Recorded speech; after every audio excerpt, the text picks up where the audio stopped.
আপনারাই বলুন যে এটা কী দিয়ে রান্না হয়েছে। দেখুন কত সুন্দর হয়েছে দেখতে। আপনারাও বাড়িতে ট্রাই করবেন, অবশ্যই খেতে খুব দুর্দান্ত স্বাদ। আর গেস করে বলুন যে কি হয়েছে রান্না। এমডি কিচেনে আপনাদের সবাইকে স্বাগত।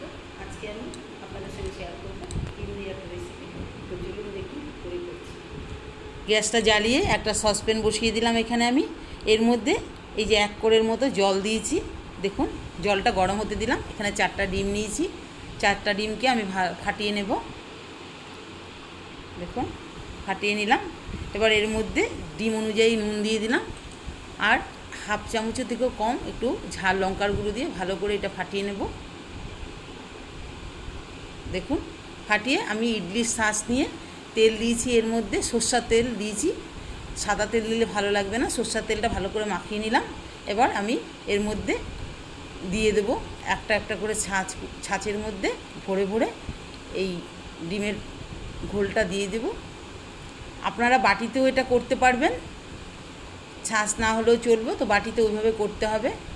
একটার পর একটা দিয়ে বসিয়ে দেখুন। এবার আমি জলটা এদিকে আমার ফুটে গেছে দেখুন।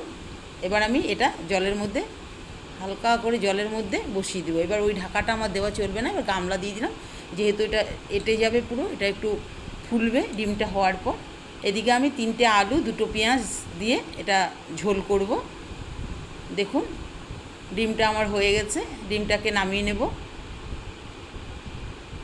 এমনি হয়েছে দেখুন ফুলে। এবার ডিমটাকে আমি নামিয়ে নেব। একটা একটা করে ডিম এর ভেতর থেকে নিয়ে নেব, ছাঁচের ভেতর থেকে তুলে তুলে। দেখুন কত সুন্দর হয়েছে। আপনার বাড়িতে অবশ্যই ট্রাই করবেন, দারুণ দুর্দান্ত টেস্ট খেতে। খাবারটা খেলে মুখে লেগে থাকবে, একবার করে খেয়ে দেখবেন, তারপর আমার কমেন্ট বক্সে আপনারা জানাবেন, অবশ্যই খেয়ে দেখবেন। এখানে একটা কড়াই বসিয়ে দিলাম, কড়াইয়ের মধ্যে সরষের তেল দিয়ে দিলাম অতটা পরিমাণে। এবার ডিমের যে এগুলো আছে এগুলোকে আমি ভেজে নেব, ভালো করে ভাজতে হবে। দেখুন সবগুলোকে আমি ভেজে তুলব।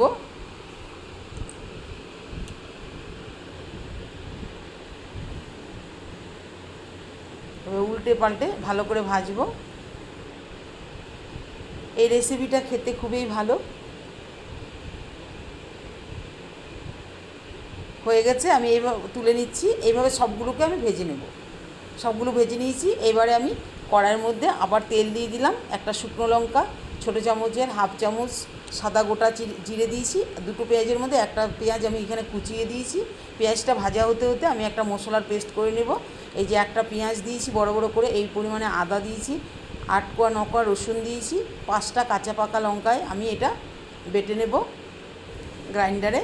পেঁয়াজটা দেখুন প্রায় আমার ভাজা হয়ে এসছে। এবারে আমি আলুটা বড় বড় করে কেটে নিয়েছি, 3টে আলু এর মধ্যে দিয়ে দিলাম। আলুটার মধ্যে আমি নুন দিয়েছি, একবারেই ঝোলের অনুযায়ী নুন দিয়ে দিয়েছি আমি বেশি করে, হলুদও একই অনুযায়ী দিয়ে দিয়েছি। ভাজা হয়ে যাবে একসঙ্গে। এবার সেই বাটাটা দিয়ে দিলাম, পেঁয়াজ রসুন লঙ্কা আদা বাটাটা একসঙ্গে। এবার আমি এটাকে সাঁতলে নেব। এর মধ্যে দিলাম ছোটো চামচের 1 চামচ ধনে গুঁড়ো, এটা কালারের জন্য দিয়েছি। কাশ্মীরি লঙ্কার গুঁড়ো, ঝালের জন্য আমি কাঁচা লঙ্কা দিয়েছিলাম বাটাতে। বাটিটা ধুয়ে একটু জল দিয়ে মশলাটাকে ভালো করে সাঁতলে নিতে হবে। দেখুন এবার মশলাটাকে ভালো করে কষিয়ে নেব। এর মধ্যে ডিমের প্লেটে লেগে থাকা ডিমের ওগুলো তুলে নিয়েছি, 4 চামচ দিয়ে ওইগুলো দিয়ে দিলাম। ঝোলটা গাঢ় হবে। একটু জল দিয়ে একটু সময় এটাকে ঢাকা দিয়ে 2-3 মিনিট আমি আলুগুলোকে সেদ্ধ করে নেব। আলুগুলো সেদ্ধ হবে, মশলাটা হবে। হয়ে গেছে দেখুন 2-3 মিনিট পর এই যে মশলাটাও সাঁতলানো হয়ে গেছে, আলুও মোটামুটি সিদ্ধ হয়ে এসছে। এবারে আমি যতটা ঝোল করব ওই অনুযায়ী জল দিয়ে দিচ্ছি, খুব বেশি জল লাগবে না।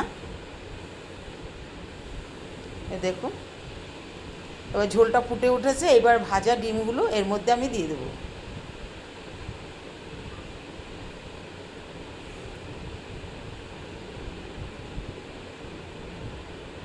এইভাবে একবার করে খেয়ে দেখবেন, বাড়িতে আঁশটানি গন্ধ ডিমের একদম লাগবে না। একবার ট্রাই করে দেখবেন, খুব ভালো রেসিপিটা খেতে। ডিমটা একটু সময় জাল দেবো, একটু গরম মশলার গুঁড়ো এর উপর দিয়ে ছিটিয়ে দিলাম। দেখুন খুব হালকা হাতে, আলতো হাতে নাড়তে হবে। ডিমগুলোর যে একটা সাইজ আছে যাতে ভেঙে না যায়, দেখতে সুন্দর লাগবে। দেখতে যেমন সুন্দর, খেতেও ভালো টেস্ট। ডিমটা আমার হয়ে গেছে, নামিয়ে নেব আমি। দেখুন কত সুন্দর হয়েছে, একটা ডিমের ভাঙিনি। ডিমের উপরে ধনেপাতা